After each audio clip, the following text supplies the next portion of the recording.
La déficience intellectuelle est quelque chose qui n'est pas rare du tout, puisque ça touche 2% de la population.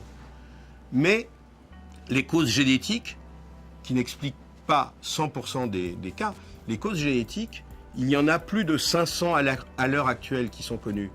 Donc chacune d'entre elles est en fait une maladie rare différente.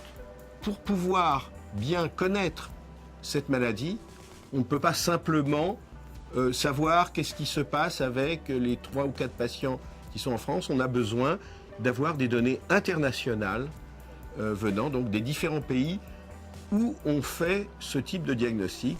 Ce projet qu'on appelle Genida, c'est un projet de base de données sur Internet qui puisse permettre de réunir les informations sur chacune de ces 500 ou plus de 500 formes différentes de déficience intellectuelle.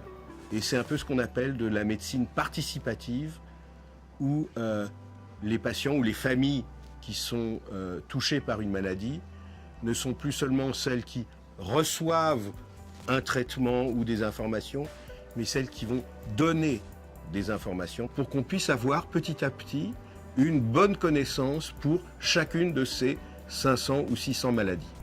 Ce projet a démarré à l'IJUMC parce que c'est un grand institut de recherche biomédicale.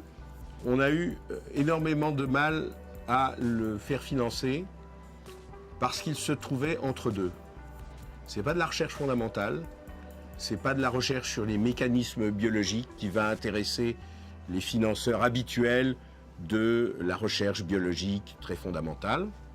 C'est donc ce qu'on appelle la recherche translationnelle entre le fondamental et la recherche clinique proprement dite, au lit du malade.